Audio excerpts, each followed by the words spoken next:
नमस्कार दोस्तों, आज के इस वीडियो में आपको देखने को मिलेंगे फिजिक्स के मोस्ट इंपॉर्टेंट क्वेश्चन का पूरा एक जितना भी कह सकते हो लॉन्ग का क्वेश्चन है, 2 नंबर वाले क्वेश्चन है, 3 नंबर वाले क्वेश्चन है, वो आपको मिलेंगे आज के इस पेपर पैटर्न के अनुसार। देख सकते हो यहाँ पर हमारे पास फिजिक्स का एक मॉडल पेपर है जो कि 346 BS कोण आपको यहाँ पर दिख रहा होगा। और ये कोण आपको मतलब एक प्रकार से देखो, मॉडल पेपर का मतलब तो आप अच्छे तरीके से जानते हो कि भाई इसी पैटर्न पर आपके बोर्ड का जो है वो पेपर आता है। ठीक है, तो यहाँ पर पैटर्न समझाने के लिए मैं मॉडल पेपर लेता हूं और इसमें जितने क्वेश्चन रखे जाते हैं वो इंपॉर्टेंट होते हैं। ठीक है, तो चलिए शुरू करते हैं आज के वीडियो को। और जितने भी बच्चों को 6 मार्च को फिजिक्स का पेपर देना है यूपी बोर्ड के लिए, आपका ये जो काफी ज्यादा इंपॉर्टेंट क्वेश्चन रहते हैं और मॉडल पेपर भी आपका यूपी बोर्ड के पैटर्न पर है, तो ये वीडियो काफी ज्यादा इंपॉर्टेंट है यूपी बोर्ड के छात्रों के लिए। शुरू करते हैं आज के इस वीडियो को। और 70 नंबर का जो है यहाँ पर पूर्णांक है, देख सकते हो 3 घंटे 15 मिनट आपका इसका टाइम रहता है। ठीक है, और यहां पर सबसे पहले आपको एक खास बात यह है कि आपको 10 आज ऐसे डेरिवेशन बताए जाएंगे जो कि भाई बोर्ड में आपके छपने वाले हैं। ठीक है ना, और डेरिवेशन तो यार आप जानते हो कि भाई 5 नंबर से कम में कभी नहीं पूछा जाता, और अगर 3 नंबर में आएगा तो फिर वहां पर छोटा सा क्वेश्चन रहता है। हमारे डेरिवेशन के भी देखो कई टाइप होते हैं। आपके जो फिजिक्स है ना, आज के इस पेपर में आप जानोगे कि किस तरीके से हमारा जो पेपर है वो सेट होता है। तो चलिए शुरुआत करते हैं। पहले आप इसका देखो निर्देश पढ़ लेना है ना। यहां पर देख सकते हो नोट में बताया गया कि प्रारंभ का 15 मिनट परीक्षार्थियों को प्रश्न पत्र पढ़ने के लिए निर्धारित है। और इसके निर्देश यहां पर देख सकते हो काफी सारे निर्देश दिए गए हैं। जैसे कि इसमें एक निर्देश है, आपका जो पेपर है रहेगा वो 5 खंडों में बटा रहेगा। एक खंड आ, बा, सा, दा। और आज का ये जो वीडियो है ये इस पेपर का पूरा सॉल्यूशन वाला रहेगा। देखो सबसे बड़ी बात ये है, पेपर आपको कई सारे चैनलों पर प्रोवाइड भी कराए जाते हैं लेकिन सॉल्यूशन पूरा का पूरा नहीं दिया जाता, तो यहां पर मैं आपको सॉल्यूशन भी प्रोवाइड कराऊंगा। चलिए तो अब क्या करते हैं, पहले खंड में जो ऑब्जेक्टिव रहते हैं, खंड नंबर आ में देख सकते हो यहाँ पर बताया है ना 1 नंबर का एक क्वेश्चन। तो हम लोग क्या करते हैं, ऑब्जेक्टिव की पहले शुरुआत करते हैं। देखिएगा यहां से आपका स्टार्ट होता है पहला खंड आ, और इसमें आपके ऑब्जेक्टिव क्वेश्चन मिलेंगे। देखो यहां पर पहला प्रश्न आपके सामने है, इसमें कह रहा है कि चांदी का परावैद्युतांक के होता है। तो भाई चांदी का परावैद्युतांक के क्या होता है, तो यहां पर आपके सामने 4 ऑप्शन है जिसमें आपको आंसर पर जाना है तो चौथे विकल्प पर लगाएंगे, यानी के बराबर आपका इनफाइनाइट यानी अनंत होता है। ठीक है ना, तो यहां पर आपका चौथा ऑप्शन जो है बिल्कुल इसमें करेक्ट हो जाएगा, आप लोग इसमें टिक कर दीजिएगा। ठीक है, इसी प्रकार से देखो दूसरा क्वेश्चन, यहां पर आपके पास ख नंबर एक क्वेश्चन दिया गया है। इसमें कह रहा है कि NPN, ठीक है, ट्रांजिस्टर को चित्र की भांति व्यवस्थित किया गया है और यह परिपथ है। देखो आपके पास एक ये ट्रांजिस्टर है, डायग्राम में आपको दिख रहा होगा, ये कैसा ट्रांजिस्टर है, NPN, देख सकते हो यहां पर ये NPN, ठीक है, NPN ट्रांजिस्टर है। और इसमें कह रहा है कि आपको बताना है कि यह परिपथ कैसा है, और इसके लिए आपको इस विकल्प पर जाना है। पहला विकल्प देखो दिया है आपके पास उभयनिष्ठ आधार प्रवर्धक का, दूसरा आपके पास है उभयनिष्ठ उत्सर्जक प्रवर्धक का, उभयनिष्ठ संग्राही प्रवर्धक, या इनमें से कोई नहीं। तो दूसरा वाला जो ऑप्शन है वो बिल्कुल आपका करेक्ट है। ये जो आपको डायग्राम दिख रहा है चित्र, इसके अनुसार आपका जो NPN ट्रांजिस्टर है वो कैसा है, उभयनिष्ठ उत्सर्जक प्रवर्धक के रूप में। ठीक है ना, ये आपका क्या है, बिल्कुल करेक्ट है। आप देखिएगा यहां से टोटल हमारे देखो फिजिक्स में 6 ऑब्जेक्टिव क्वेश्चन आता है। ठीक है, पूरा पेपर का पैटर्न आपको समझाया जाएगा और साथ में इंपॉर्टेंट है ये सारे क्वेश्चन।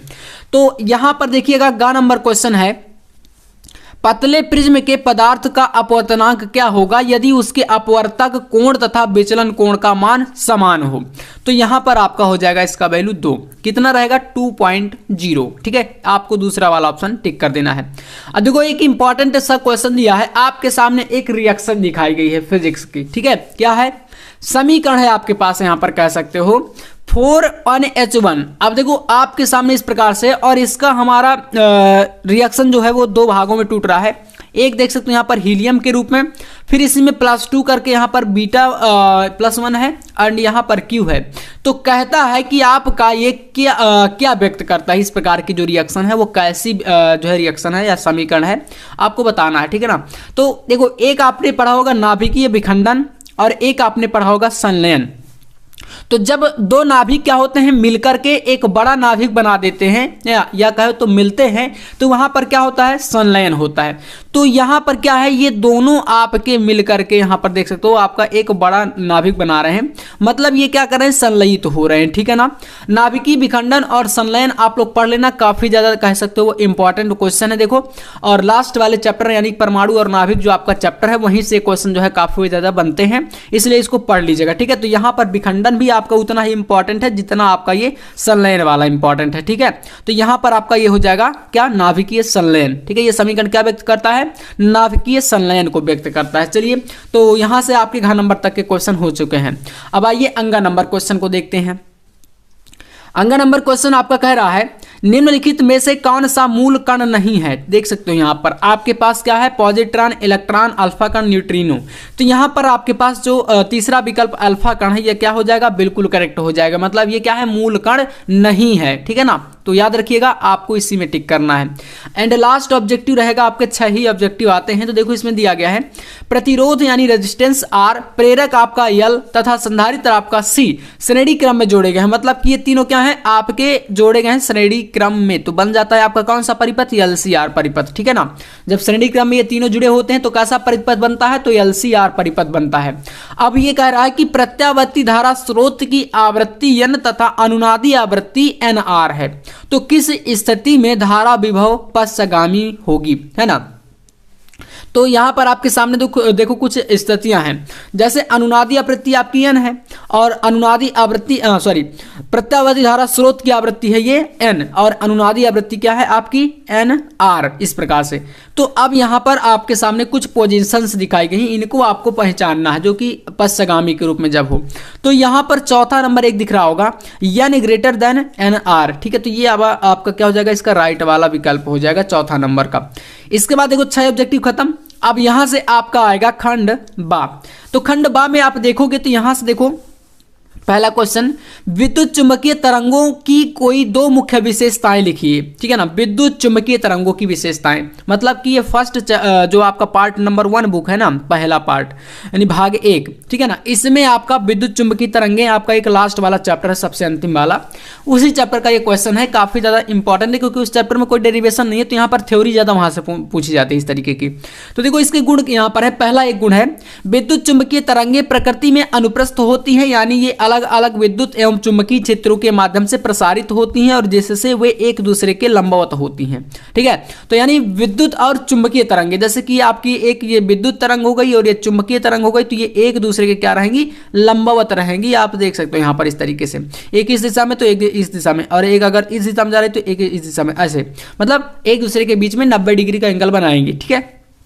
दूसरा देखिए, दूसरा इसमें एक ये मुख्य विशेषता होती है कि विद्युत चुंबकीय तरंगों के प्रसार के लिए किसी भी भौतिक माध्यम की आवश्यकता नहीं होती और ये तरंगें निर्वात में सीधी रेखाओं में संचारित होती हैं, ठीक है। तो ये आपको दो गुण इनके बताने थे, या दो विशेषताएं जो कि इस तरीके से आपकी हो जाती हैं, ठीक है। इसके बाद देखिए का नंबर हो गया दूसरे क्वेश्चन के अंतर्गत, यहां से दूसरा क्वेश्चन स्टार्ट है, ठीक है। इसके बाद खा नंबर क्वेश्चन है यहाँ पर आपका दूसरे का खा, देहली तरंग दैर्घ्य से आप क्या समझते हैं, क्वेश्चन पूछ रहा है, ठीक है ना। चलिए, तो देहली तरंग दैर्घ्य की परिभाषा कुछ इस तरीके से आपको लिखनी है, और देखो सारे क्वेश्चन आपके बोर्ड में ये छपते हैं, ठीक है ना, यानी बोर्ड में आने वाले क्वेश्चन हैं ये सभी के सभी। तो जो बच्चे कमेंट करते हैं कि भैया इंपॉर्टेंट क्वेश्चन बता दीजिए फिजिक्स का, केमिस्ट्री का, बायोलॉजी का, तो मैं इस तरीके से जितने भी आपको मॉडल पेपर प्रोवाइड कर रहा हूं सॉल्यूशन के साथ, इनको आप जरूर जो है सॉल्व करना, और जितने क्वेश्चन हैं इनको आप टिक करते जाना। मतलब जैसे क्वेश्चन बैंक है या कहीं बुक है तो आप लोग उसमें टिक कर लेना, तो जब एग्जाम आएगा आपका पास, है ना, एग्जाम जब पास आएगा तब तो आप बार बार वीडियो देखोगे नहीं, तो आपके लिए यही बेटर रहेगा कि आप जल्दी से कॉपी को ओपन करके उन क्वेश्चनों को तुरंत जो है रिवाइज कर सको। तो इसलिए इन क्वेश्चनों पर टिक कर लेना, ये सारे इंपॉर्टेंट क्वेश्चन है, ठीक है। तो चलिए देहली तरंग दैर्घ्य का आंसर देखिएगा। देहली तरंग दैर्घ्य या सस्तबद्ध तरंग का मतलब होता है, तरंग दैर्घ्य का मतलब होता है या है किसी धातु पर पड़ने वाले प्रकाश की वह सबसे ज्यादा तरंग दैर्घ्य जिसमें जिससे उस धातु से प्रकाश इलेक्ट्रॉन निकलते हैं और इसे लैम्डा नॉट से व्यक्त करते हैं या दर्शाते हैं। देखो इसका मतलब मैं आपको बताऊंगा अभी, थोड़ा परिभाषा देखो। किसी धातु पर पड़ने वाले प्रकाश की तरंगदैर्घ्य अगर एक निश्चित मान से ज्यादा होती है तो उस धातु से प्रकाश इलेक्ट्रॉन नहीं निकलते हैं। देखो मतलब यहाँ पर यह है, जैसे कि आपके पास मैंने आपको प्रकाश वैद्युत प्रभाव जब बताया था, है ना, तो मान लीजिए होता क्या, देखो यूट्यूब है, अब काफी सारे बच्चे आ जा रहे हैं चैनल पर, तो उनको आज पता चलेगा तो बोलेंगे भैया कब बताए थे। तो जो पुराने छात्र हैं उनको पता है, नहीं जो पहले से ज्वाइन हुए हैं। तो जैसे नए आप आए हैं तो भाई आपको नहीं पता होगा, मानता हूं मैं। तो उसमें हुआ क्या था, जैसे आपने पढ़ा भी होगा, जैसे कोई एक धातु का ये टुकड़ा रहता है, ठीक है ना, मान लो हमारे पास क्या है कि धातु का टुकड़ा है, इसमें क्या है इलेक्ट्रॉन है, ठीक है, ये क्या है इलेक्ट्रॉन है। अब इसमें आप कोई प्रकाश जो कि परावैगनी प्रकाश जब इसमें डालते हो तो ये धातु क्या होते हैं, इलेक्ट्रॉन उत्सर्जित होते हैं, ठीक है, धातु की सतह पर उत्सर्जित होते हैं, ठीक है, इसी को हम प्रकाश वैद्युत प्रभाव बुलाते थे।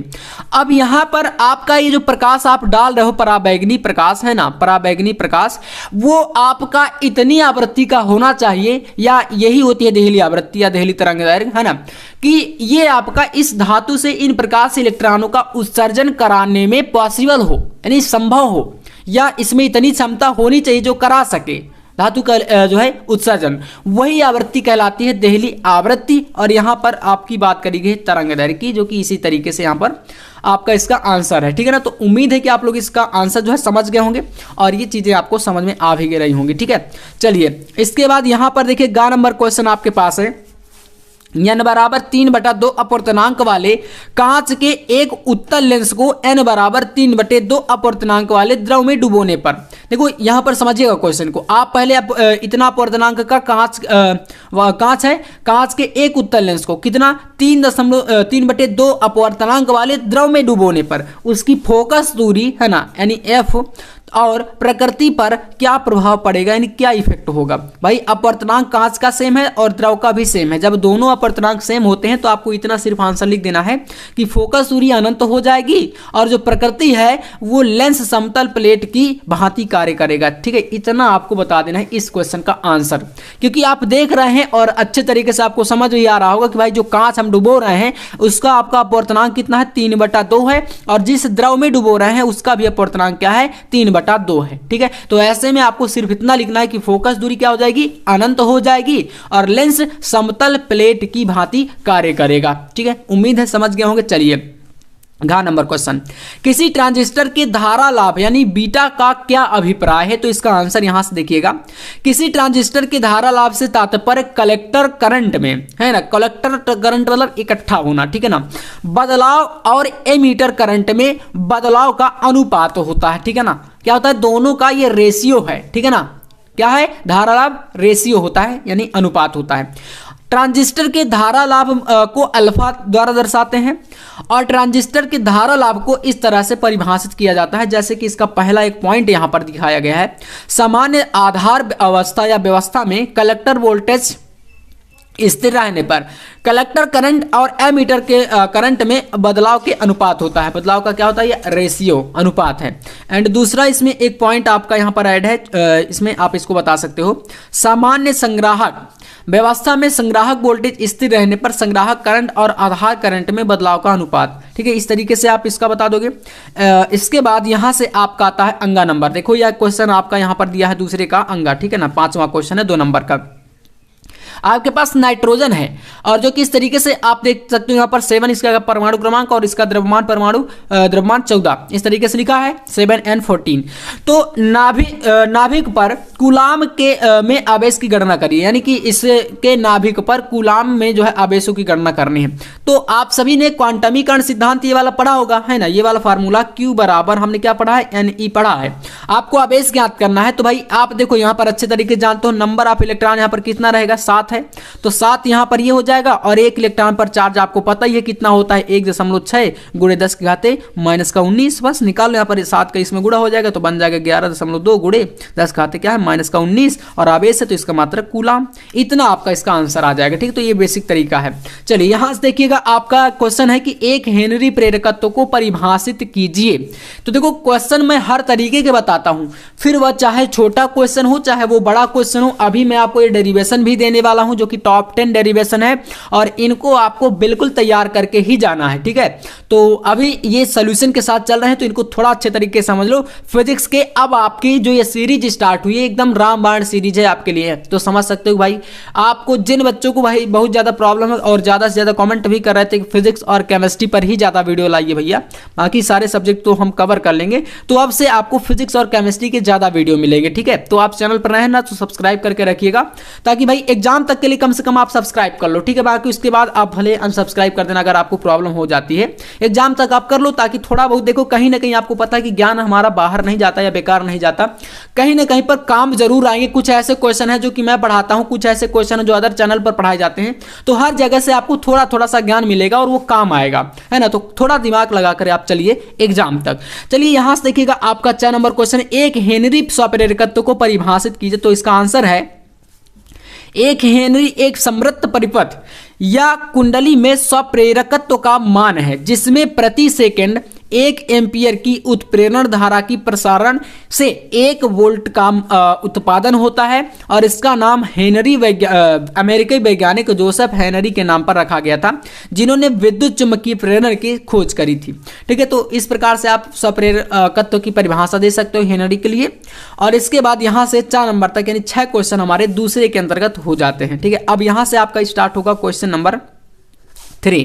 तो क्वेश्चन 3 का फर्स्ट क्वेश्चन है यानी तीसरे का नंबर, इसमें आपका एक न्यूमेरिकल है इस तरीके से दिया गया है, देख सकते हो। और मैं आपको यहां पर सोल्यूशन के साथ लेकर के आया हूं तो आप समझ सकते हो, ठीक है। स्क्रीनशॉट करते जाना क्योंकि ये क्वेश्चन काफी ज्यादा क्या है इंपॉर्टेंट है। 45 इलेक्ट्रॉन वोल्ट यानी ईवी है ये, 45 इलेक्ट्रॉन वोल्ट का जब आप लिखोगे तो यहां पर ईवी बोलते हो ना इसको, तो का एक इलेक्ट्रॉन 9 × 10⁻⁻5 वेबर प्रति मीटर स्क्वायर तीव्रता के चुंबकीय क्षेत्र में, ये चुंबकीय क्षेत्र की तीव्रता है। देखो मतलब वैल्यू को पहचानना आप सीखो, है ना। वृत्ताकार मार्ग में चक्कर लगा रहा है तो वृत्ताकार मार्ग की त्रिज्या ज्ञात कीजिए, क्वेश्चन ये कह रहा है, यानी त्रिज्या यानी रेडियस, ठीक है। तो चलिए रेडियस आपको इसमें क्या करना है, ज्ञात करना। अब यहां पर पहले न्यूमेरिकल ज्ञात करने के लिए जो चीजें दी हैं उसको पहले लिखो। तो आपका विद्युत क्षेत्र यहां पर इतनी ऊर्जा का यहां पर दिया ना 45 इलेक्ट्रॉन वोल्ट, तो 45 ईवी हो गया और इसी को आप ईवी को जो है जूल में चेंज करोगे तो 1.6 × 10⁻19 का गुणा हो जाएगा माइनस का, तो ये ईवी का वैल्यू और बी का वैल्यू ये हो जाएगा, तो ये दिया है। और रेडियस आपको ज्ञात करना है तो आप इसके लिए आप सिंपल सा एक फॉर्मूला लगा दो जो कि यहां पर इस तरीके से लगेगा, वृत्ताकार पथ की त्रिज्या r बराबर mv/qv और mv, और यहां से भी आप इस फार्मूले से v बराबर √2km से निकाल सकते हो, जहां पर आप देख भी सकते हो सारा कुछ दिया गया है कि आपकी वही काइनेटिक एनर्जी या गतिज ऊर्जा जो कि आपके पास दिया गया है, ठीक है। इस तरीके से भी का मान निकलेगा। बाकी आप सारा कुछ यहां पर सोल्यूशन देख सकते हो। यहां पर ये कैलकुलेशन का फर्स्ट पार्ट यहां से स्टार्ट है, फिर इसके बाद अगला स्टेप ये है, फिर इसके बाद ये स्टेप और लास्ट में 0.25 मीटर्स में आपकी ये रेडियस आ जाएगी त्रिज्या, क्योंकि आप देख रहे हो यहां पर ये भी आपका मीटर में है, ठीक है। तो इस तरीके से आप यहां पर क्या करिएगा, स्क्रीनशॉट मार लीजिएगा और इसको फिर समझ लेना, क्योंकि यहां पर क्या है सिर्फ कैलकुलेशन है, फार्मूला है और सूत्र आपको समझ में आ गया तो सारी चीजें वैसे भी समझ में आ जाती हैं, ठीक है। इसको कर लीजिए, काफी इंपॉर्टेंट क्वेश्चन है, स्क्रीनशॉट करिए, फिर हम बढ़ते हैं नेक्स्ट।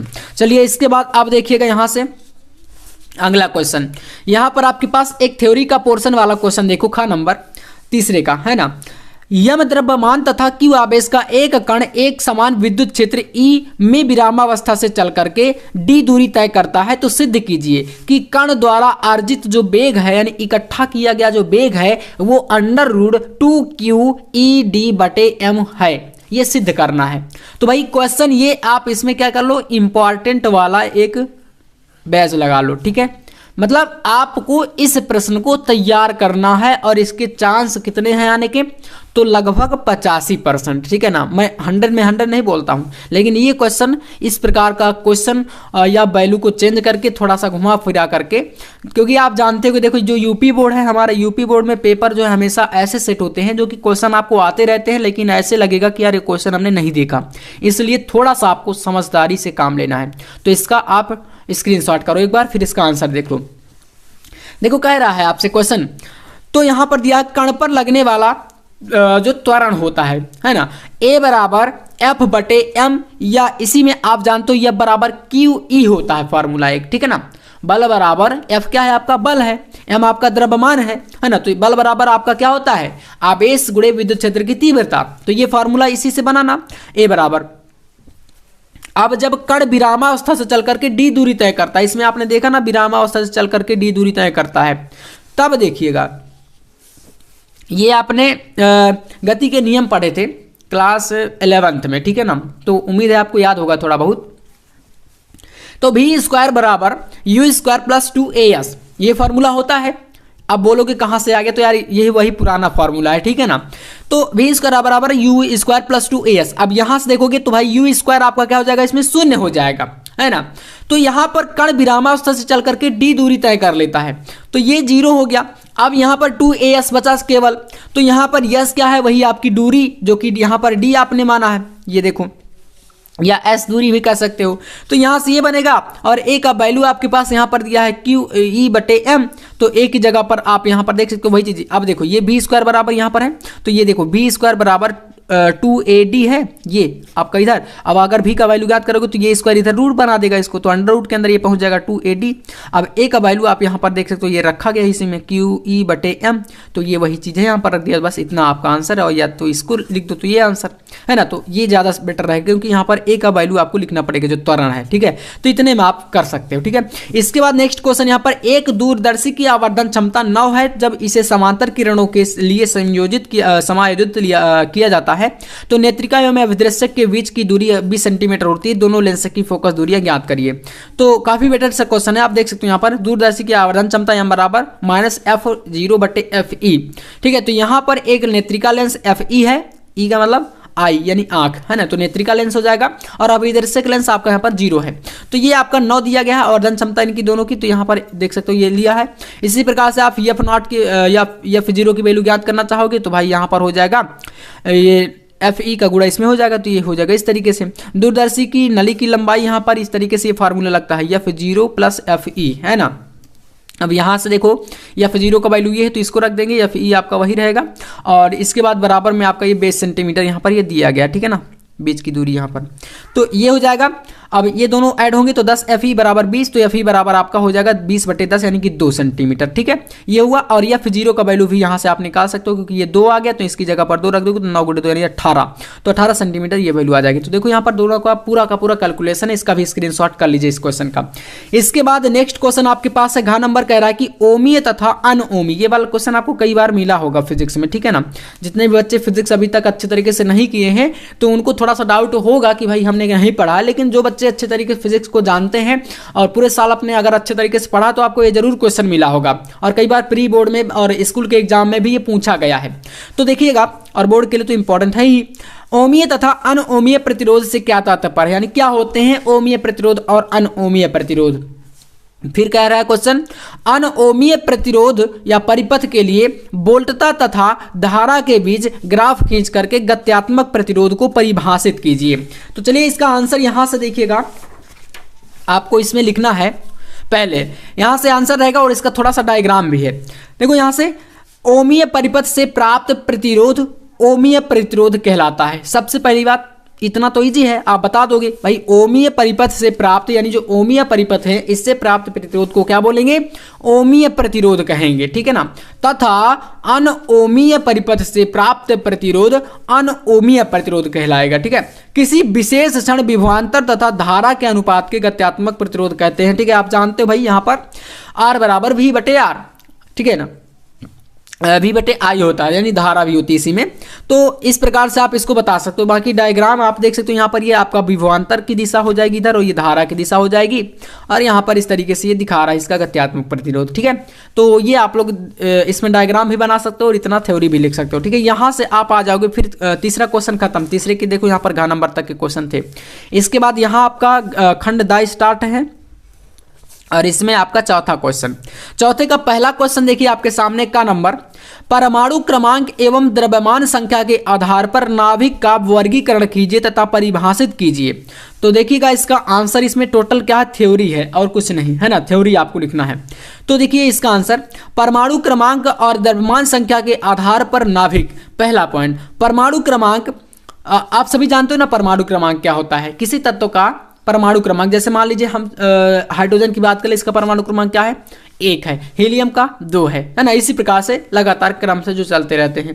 तो परमाणु क्रमांक परमाणु के नाभिक में मौजूद प्रोटॉन की संख्या को दिखाता है। क्या दिखाता है, परमाणु में कितने आपके प्रोटॉन है वो दिखाता है, ठीक है ना। इलेक्ट्रॉन कितने हैं वो दिखा देता है, और जो आपका न्यूट्रॉन होता है वो हमेशा भिन्न होता है ना, इलेक्ट्रॉन और प्रोटॉन से। तो ये आपका पहला पॉइंट। दूसरा पॉइंट यहाँ पर द्रव्यमान संख्या क्या होती है, तो द्रव्यमान संख्या परमाणु में मौजूद प्रोटॉन और न्यूट्रॉन इन दोनों का क्या होता है, योग होता है, कुल संख्या को दर्शाती है वही चीज है, यानी योग, यानी ऐड कर दे जैसे। तो इस प्रकार से ये योग हो जाता है। इसी प्रकार से तीसरा पॉइंट, और ये बेसिक है भाई, क्लास 9th में आपने इसको पढ़ रखा होगा, ठीक है ना। तीसरा पॉइंट है परमाणु का द्रव्यमान नाभिक के कारण ही होता है। परमाणु का जो द्रव्यमान है वो नाभिक के कारण ही होता है, क्योंकि नाभिक में ही आपका पाया जाता है न्यूट्रॉन और क्या, प्रोटॉन। बाकी इलेक्ट्रॉन क्या करते हैं, चक्कर लगाते रहते हैं, ठीक है ना। यानी कोई आपका ये इस प्रकार से एक तत्व है जिसमें आपके ये कक्षाएं होती हैं और यहाँ पर नाभिक होता है। तो नाभिक में प्रोटॉन और न्यूट्रॉन होते हैं, जबकि जो इलेक्ट्रॉन होते हैं वो क्या करते हैं, इस प्रकार से चक्कर लगाते रहते हैं, ठीक है ना।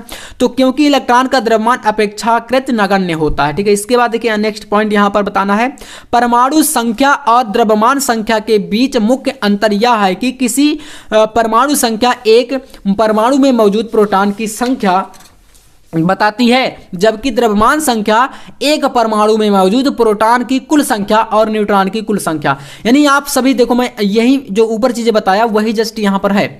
आपसे ये कह रहा है कि परमाणु संख्या जो होती है या परमाणु क्रमांक जो संख्या वो केवल नाभिक में मौजूद प्रोटॉनों की संख्या को दिखा रहा है, लेकिन जो द्रव्यमान होता है आपका, वो द्रव्यमान क्या करता है, प्रोटॉन और न्यूट्रॉन दोनों को दिखाता है, क्योंकि ये इन दोनों का योग ही होता है द्रव्यमान, है ना। तो भाई दोनों को तो दिखाएगा ही। इस तरीके से आप ये पॉइंट बता दोगे। एंड लास्ट एक पॉइंट है आपके पास यहाँ पर, परमाणु संख्या सदैव द्रव्यमान संख्या से कम होती है। बेसिक सी बात है। परमाणु संख्या मैंने जैसे बताया, मान लो आपके पास क्या है, हीलियम है, जैसे आपके पास He हीलियम है, इसका जो परमाणु संख्या या परमाणु क्रमांक होता है वो 2 होता है, और जो परमाणु द्रव्यमान होता है वो कितना होता है, तो 4 होता है, क्योंकि इसमें नाभिक में आपके 2 न्यूट्रॉन और 2 प्रोटॉन रहेंगे, तो दोनों का योग आपका कितना होगा, 4 होगा। तो द्रव्यमान 4 हो गया, और क्रमांक आपका इसमें नाभिक में 2 ही प्रोटॉन है, तो यहाँ पर इसका परमाणु क्रमांक 2 हो जाएगा। तो यही चीज कह रहा है कि परमाणु संख्या सदैव परमाणु द्रव्यमान से क्या होता है, कम होता है। तो संख्या देख सकते हो 2 है और द्रव्यमान क्या है, 4 है, तो भाई 2 4 से कम ना ही होगा, बिल्कुल कम है। तो उम्मीद है आप लोग समझ गए होंगे। चलिए अब इसके बाद देखिए यहां से खा नंबर क्वेश्चन। खा नंबर आपके सामने कह रहा है कि नॉर गेट NOR, ठीक है ना, क्या है आपका ये जो है क्वेश्चन काफी ज्यादा पूछा जाता था, है ना। गेट वैसे हट गए हैं, लेकिन थोड़ा सा आप देख लीजिए, यहाँ पर ये क्वेश्चन इंपॉर्टेंट है। नॉर गेट क्या है, इसका तर्क प्रतीक खींचिए तथा सत्यता सारणी बताइए, है ना। तो मतलब एक व्यंजक बनाना है कुल मिलाकर के इसका। तो देखिए नॉर गेट इस प्रकार से होता है। ये AB क्या है आपके यहाँ पर, ये निवेशी सिग्नल है। निवेशी का मतलब होता है जो इसको हम दे रहे हैं, ठीक है। और ये आपका एक निर्गत सिग्नल प्राप्त होता है y बराबर A प्लस B, जो कि बार के रूप में है, ठीक है ना। ये नॉर गेट का प्रतीक होता है। सत्यता सारणी इस तरीके से बनाते हैं, देखो यहाँ पर A और B ये निवेशी हैं, तो जब आपके निवेशी सिग्नल दोनों 0 रहेंगे तो निर्गत आपको 0 प्राप्त होगा इस तरीके से। और यहाँ पर आपको इस तरीके से दिखाया गया 0 1 के लिए आपका 1, तो यहाँ पर आपको y बराबर 1 0 हो जाएगा। 1 और 0 आपका 1, तो यहाँ पर 0, तो जहां जहां पर 1 1 है वहां पर 0 0, जहां पर 0 वहां पर 1, इतना आपका सत्यता सारणी में दिखा देना है, ठीक है। ये क्वेश्चन आपका इस तरीके से हो जाता है। इसी के बाद आपका गा नंबर 1 क्वेश्चन है, किसी परिपथ में धारा एवं वोल्टता का समीकरण लिखिए। तो अब देखो यहाँ पर ये इंपॉर्टेंट क्वेश्चन है, इसका आप स्क्रीनशॉट जरूर कर लेना, ठीक है ना। वैसे सोल्यूशन है तो सोल्यूशन का भी मैं आपको दिखा देता हूँ। यहाँ पर I बराबर दिया गया है धारा समीकरण इस तरीके से एम्पियर में, और एक वोल्टेज का समीकरण ये दिया है वोल्ट में। अब यहाँ पर आपको 3 पॉइंट में वैल्यू ज्ञात करनी है। फर्स्ट कह रहा धारा का वर्ग माध्य मूल मान, सेकंड कह रहा है आवर्तकाल, और थर्ड कह रहा धारा तथा वोल्टता के बीच कालांतर। 3 क्वेश्चन इसमें ज्ञात करने हैं आपको, ठीक है। तो देखिए जब आपको धारा का वर्ग माध्य मूल मान ज्ञात करना है, तो I बराबर ये समीकरण दिया है। आई नॉट का ये वैल्यू होगा ना, आई बराबर आई नॉट साइन ओमेगा टी होता है। तो आई नॉट का वैल्यू जब आप इससे इस समीकरण से कंपेयर करोगे तो आई नॉट ये आएगा, और यहां से आप देखोगे इसी में आप इसको भी कंपेयर करोगे तो वी नॉट का वैल्यू ये आएगा, दोनों वैल्यू निकल आई। अब यहां से देखो धारा का वर्ग माध्य मूल मान जो होता है आई आर एम एस, ये होता है आपका आई आर एम एस यानी root mean square value I naught बटे रूट टू।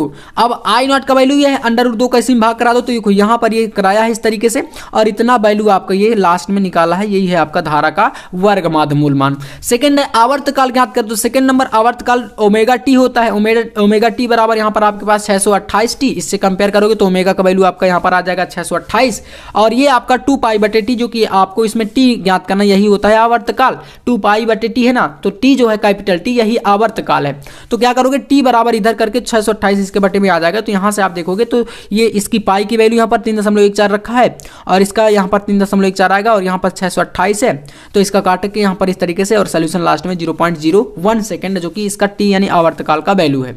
लास्ट क्वेश्चन इसमें है धारा तथा वोल्टता के बीच कालांतर। तो इस तरीके से धारा तथा वोल्टता के बीच कालांतर बराबर हो जाएगा ये वैल्यू, और इसी में आपको माइनस कर देना एक बार ये, यानी एक बार पाई बाई 6 प्लस कर देना और एक बार पाई बाई 6 जो है माइनस कर देना 628 टी में, ठीक है, दोनों प्रकार से, और बीच में माइनस रहेगा, यहाँ पर देख सकते हो। बाकी यहाँ पर इसका सोल्यूशन इस तरीके से पाई बाई 3 आएगा, तो ये कालांतर है। अब पाई बाई 3 का मान कितना होता है, तो देखो पाई का वैल्यू 180 डिग्री होता है, और बटे में क्या है 3, तो इससे काटोगे तो 6 3 18 यानी 60 अंश जो है वो आपका इसके बीच का कालांतर आएगा, ठीक है। इस तरीके से स्क्रीनशॉट आप कर लीजिए क्वेश्चन का पूरा। अब इसके बाद हम लोग आ जाते हैं नेक्स्ट क्वेश्चन पे। यहाँ पर गा नंबर क्वेश्चन है, स्क्रीनशॉट एक बार मान लीजिए, ठीक है ना।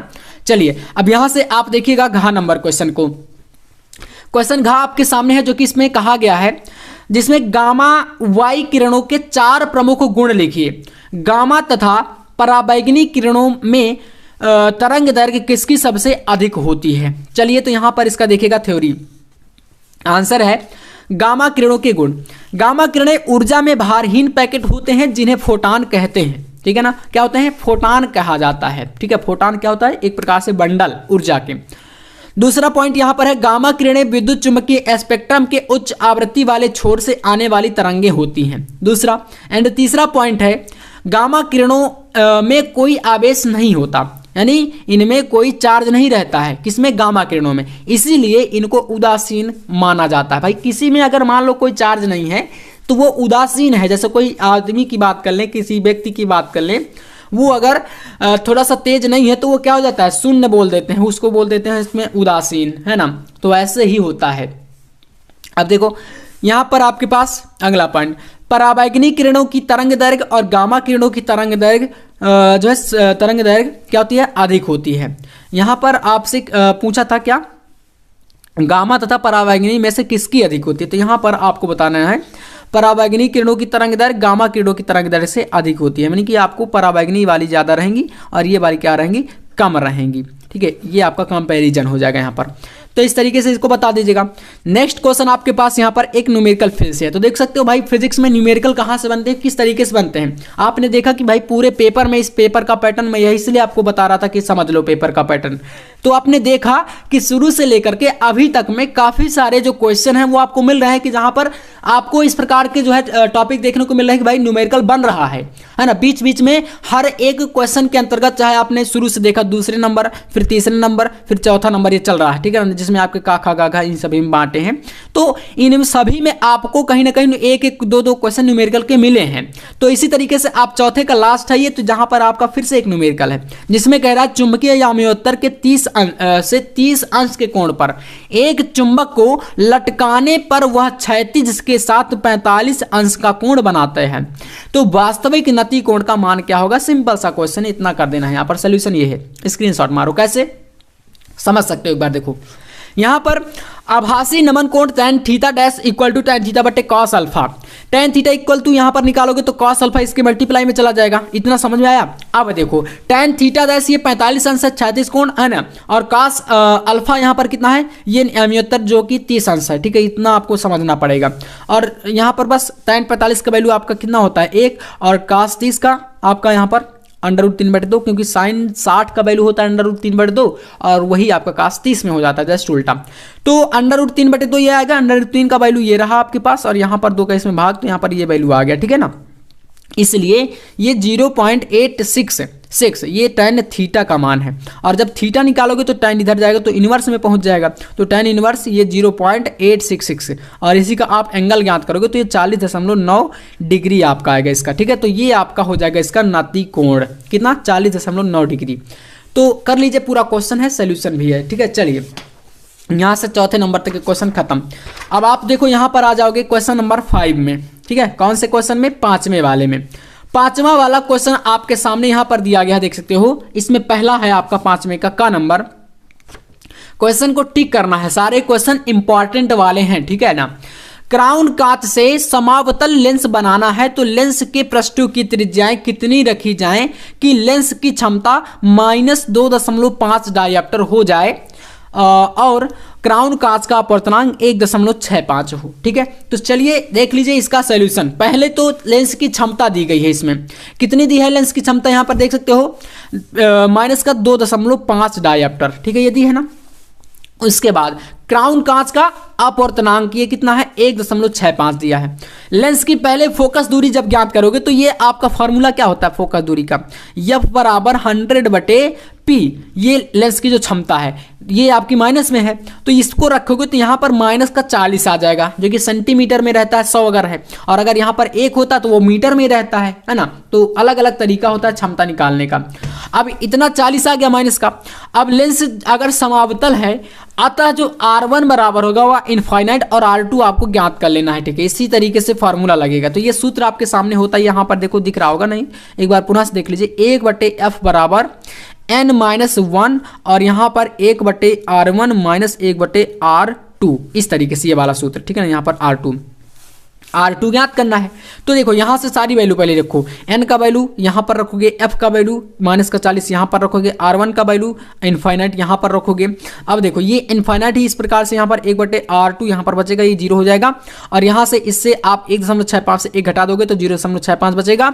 और इसके बाद यहाँ पर R2 जो है आपका, यहाँ पर देखो इसके साथ मल्टीप्लाई हुआ, R2 इधर आ जाएगा, 40 इधर चला जाएगा, तो यहाँ पर इसका मल्टीप्लाई इसमें हुआ, और ये माइनस इसलिए यहाँ पर ये प्लस का हो गया, है ना। बोलोगे 40 इधर माइनस का था तो इधर प्लस का कैसे हो गया? तो इसका एक माइनस यहाँ पर पहले से था और ये वाला माइनस इधर मल्टीप्लाई में गया तो प्लस हो गया। इन दोनों का गुणा कराओगे 26 आ जाएगा, जो कि R2 का वैल्यू है, और यही हो जाएगा लेंस की पृष्ठ की त्रिज्या 26 सेंटीमीटर, जो कि इसका आंसर है, ठीक है ना। इस तरीके से निकाल सकते हो, ठीक है। इतना करना है। नेक्स्ट क्वेश्चन यहां से आपका ख नंबर, ट्रांजिस्टर क्या है? उभयनिष्ठ उत्सर्जक विन्यास का परिपथ बना करके निर्गत अभिलाक्षणिक खींचिए। तो देखिए इसका यहां से उत्तर, ट्रांजिस्टर एक अर्धचालक क्या होता है? युक्ति होती है, ठीक है ना। अर्धचालक की क्या है? ये आपकी युक्ति है, जिसे मुख्यतः प्रवर्धक तथा इलेक्ट्रॉनिक स्विच के रूप में प्रयोग किया जाता है। ट्रांजिस्टर का उपयोग अनेक प्रकार से होता है। इसे प्रवर्धक, स्विच, वोल्टेज नियामक, है ना, सिग्नल मॉड्यूलेटर, ऑक्सीलेटर आदि के रूप में काम में लाया जाता है। इस तरीके से आप पूरा का पूरा ये ट्रांजिस्टर को समझ सकते हो, ठीक है। कहाँ कहाँ पर यूज होता है, किस तरीके से, ये सारी चीजें आप लोग यहाँ पर देख सकते हो, ठीक है। इसके अलावा ट्रांजिस्टर के जो मुख्य भाग होते हैं वो 3 प्रकार के भाग होते हैं, ठीक है। कितने भाग होते हैं? 3 भाग। अत्यधिक अपमार्जिक उत्सर्जक, न्यूनतम अपमार्जिक पतला आधार तथा कम अपमार्जिक संग्राहक, ठीक है ना। ये आपके जो ट्रांजिस्टर है वो 2 तरीके के होते हैं, 2 प्रकार के, और इसके 3 भाग थे, अभी हमने देखा। एक ट्रांजिस्टर होता है NPN, जिसमें P आप देख सकते हो बीच में है, और एक होता है PNP, ठीक है ना। ये 2 ट्रांजिस्टर होते हैं। उभयनिष्ठ उत्सर्जक विन्यास की बात कर लें तो यहां पर इसका डायग्राम आप इस तरीके से देख सकते हो, ठीक है ना। ये ऐसे डायग्राम बना देना है, और यहां पर ट्रांजिस्टर का निर्गत अभिलाक्षणिक वक्र दिखा देना है। ये आपको इतना कर लेना है इस क्वेश्चन के अंतर्गत। अब चलिए मैं आपको बता देता हूं, इसमें आपको फिजिक्स के जो टॉप 10 फर्स्ट बुक के इंपॉर्टेंट वाले डेरिवेशन है, यानी व्यंजक हैं, ये आपको बिल्कुल कर लेना है। 5 नंबर के लिए छपेंगे, तो अभी जल्दी से आप इनको टिक कर लीजिए, या तो आपको इनका PDF भी मैं बता दूंगा कहां पर मिलेगा। देखिए, तो पहला आपका डेरिवेशन है, वैद्युत द्विध्रुव के कारण अक्षीय स्थिति में किसी बिंदु पर वैद्युत क्षेत्र की तीव्रता। ये भाई आपको समझ लो 5 नंबर में लास्ट में पेपर को में जो है छपा हुआ मिलेगा क्वेश्चन, ठीक है। इसी के साथ है समांतर प्लेट संधारित्री की धारिता के लिए व्यंजक, दूसरा मोस्ट इंपॉर्टेंट ये क्वेश्चन है। तीसरा आपका यहाँ पर है मुक्त इलेक्ट्रॉनों के अनुगमन वेग के आधार पर ओम के नियम की क्या है? व्युत्पत्ति। ये भी काफी इंपॉर्टेंट क्वेश्चन है। इसके बाद यहाँ पर चौथा है व्हीटस्टोन सेतु का सिद्धांत, जो कि फर्स्ट पार्ट में सबसे इंपॉर्टेंट यही क्वेश्चन है ना। मतलब यही नहीं कहूंगा कि जितने भी हैं सारे हैं, ठीक है ना। मतलब कि फर्स्ट पार्ट के ये कह सकते हो एकदम रामबाण क्वेश्चन आपके रहेंगे सारे। फिर आपका बायो सेवर्ट का नियम आता है। अगला एक इंपॉर्टेंट वाला क्वेश्चन यहाँ पर ये दिया है, दो समांतर धारावाही चालकों के बीच कार्य करने वाले बल के लिए सूत्र। इसके बाद है स्वप्रेरण गुणांक एवं अन्योन्य प्रेरण गुणांक को समझाइए। नेक्स्ट क्वेश्चन है ट्रांसफार्मर की रचना एवं कार्यविधि का वर्णन कीजिए। और 9वां है एलसीआर परिपथ की प्रतिबाधा एवं कालांतर। और लास्ट 10वां आपका एक डायग्राम यहाँ पर इसके साथ बनेगा, प्रत्यावर्ती धारा जनित्र की संरचना। तो ये टॉप के 10 जो डेरिवेशन है जो कि मैंने बताया फर्स्ट बुक से हैं, और इसी प्रकार से एक सेकेंड बुक भी हमने बनाया है, तो उसको भी मैं आपको दिखा दूंगा किसी दिन, है ना, नेक्स्ट वीडियो में। तो आपको फर्स्ट पार्ट का पहले इतना तैयार करना है, ठीक है। यानी जो बच्चे बिल्कुल नहीं पढ़े उनके लिए बता रहा हूं कि ये 10 आपको बिल्कुल करना है, और एक वीडियो जल्द आपका न्यूमेरिकल पर आएगा।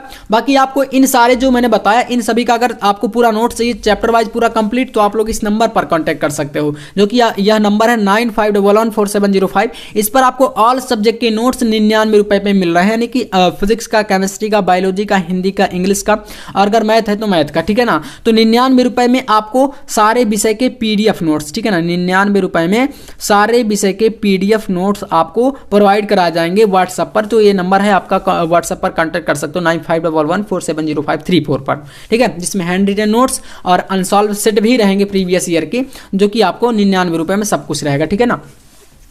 इस तरीके से हो जाएगा। अगला क्वेश्चन इसका स्क्रीनशॉट आप कर लीजिए, है ना। ये आपका कह रहा है श्रेणी एलसीआर परिपथ धारा परिपथ में अनुनाद आवृत्ति के लिए सूत्र का निगमन, तो सूत्र बनाना है इसमें।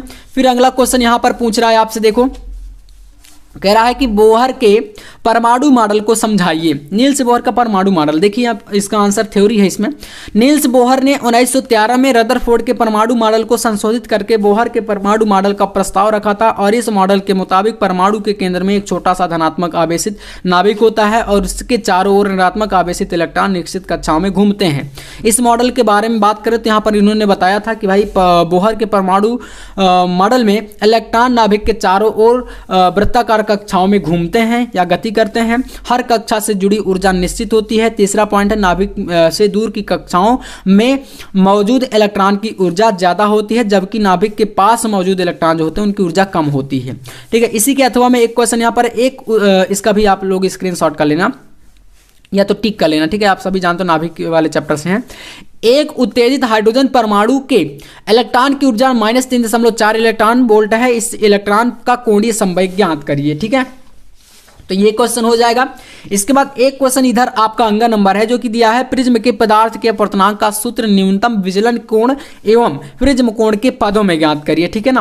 तो इसका आप इधर का पार्ट सोल्यूशन का पहला ये स्क्रीनशॉट कर लीजिए, है ना। आप देख सकते हो डायग्राम के साथ यहाँ पर प्रिज्म वाला क्वेश्चन है ये, और एक क्वेश्चन देखो प्रिज्म वाले से बनेगा, ठीक है ना। यहाँ से आपका प्रकाशिकी में एक क्वेश्चन यहाँ से आना फिक्स है। ये आपके 1 2 3 समीकरण देख सकते हो कैसे बने, एंगल यहाँ पर सारा कुछ दिखाया गया है। इसके बाद इधर का, ठीक है, तो मेन देखो सोल्यूशन पूरा हमने कर दिया यहाँ पर। सिर्फ आपको स्क्रीनशॉट लेकर के ये फार्मूला लास्ट में निकाल देना, n बराबर sin a plus del m बटे 2 और whole upon sin a by 2, जो कि ये फार्मूला आपके लिए कह सकते हो काफी ज्यादा इंपॉर्टेंट है। कई बार मैंने इससे न्यूमेरिकल सॉल्व कराया है, ठीक है। इसके बाद अब आपको लॉन्ग क्वेश्चन में प्रवेश कर देना है, और लॉन्ग वाले क्वेश्चनों में देखोगे तो इस तरीके के क्वेश्चन यहाँ पर देखने को मिलेंगे। इन सारे क्वेश्चनों को मैंने बताया कि भाई डेरिवेशन वाले क्वेश्चन जो है लास्ट में ही पूछता है, यानी लॉन्ग में। पहला क्वेश्चन किरचॉफ के दोनों नियम पूछ रहा है, दोनों नियमों को मैंने बताया है, ठीक है ना, आराम से, संधि नियम और वोल्टता वाला नियम।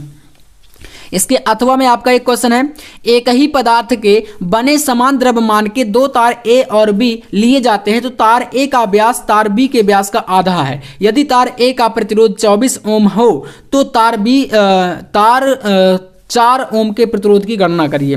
ये आपको अलग से निकालना है, ठीक है ना। इसके बाद यहाँ पर 6 में अथवा था 7वां क्वेश्चन, देखिए ये सारे 5 नंबर वाले क्वेश्चन है, ठीक है ना। इनके 5 मार्क्स के लिए क्वेश्चन आपके बोर्ड एग्जाम में आएंगे। लुईस दी ब्रॉगली द्रव तरंग अवधारणा से क्या तात्पर्य है? दी ब्रॉगली तरंग दैर्घ्य के लिए संबंध इस गतिज ऊर्जा के पदों में स्थापित करिए। और इसी के अथवा में एक क्वेश्चन है, आंशिक रूप से परावैद्युत द्वारा भारे समांतर प्लेट संधारित्र की धारिता के लिए सूत्र स्थापित कीजिए। उसके बाद आपका 8वां क्वेश्चन यहां पर दिया गया है, हाइड्रोजन परमाणु के लिए ऊर्जा स्तर आरेख बनाइए, जिसमें आपको कौन कौन से श्रेणी हमने पढ़ाया है। और ये क्वेश्चन भाई आपके लिए प्रैक्टिकल वाइवा के लिए भी इंपॉर्टेंट है, ठीक है ना। इसको बना सकते हो, मैं इस पर एक वीडियो ला दूंगा आपको कि क्वेश्चन वाइवा में कहां से बनेंगे, जिसमें आपको लाइमन श्रेणी, बामर श्रेणी, पासन श्रेणी, ब्रैकेट श्रेणी, फुंड श्रेणी, ये टोटल 5 श्रेणियां आपके बोर्ड के पेपर में पूछी जाती हैं। और अगर लॉन्ग में आएगा तब, और अगर शॉर्ट में आएगा तो फिर तो भाई 2 या 3 पूछे जाएंगी। और वाइवा में इसको बना के जा सकते हो अगर आपने अभी तक नहीं बनाया कुछ, ठीक है ना। इस पर मैं एक क्वेश्चन मतलब इससे कैसे क्वेश्चन बनते हैं वो मैं वीडियो ला दूंगा। ये हो जाता है। इसी के अथवा में आपका क्वेश्चन यहाँ पर है, विद्युत चुंबकीय प्रेरण से आप क्या समझते हैं? विद्युत चुंबकीय प्रेरण संबंधी फैराडे के नियम को व्यक्त करिए।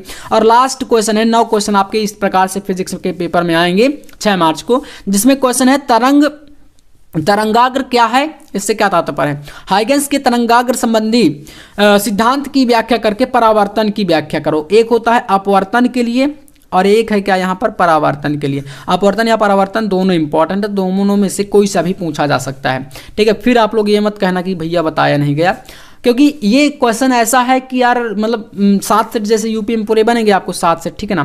तो अब 7 सेट में से क्वेश्चन एक ही परावर्तन नहीं पूछेगा, कभी किसी में परावर्तन किसी के में अपवर्तन, इस तरीके से रखते हैं, ठीक है ना।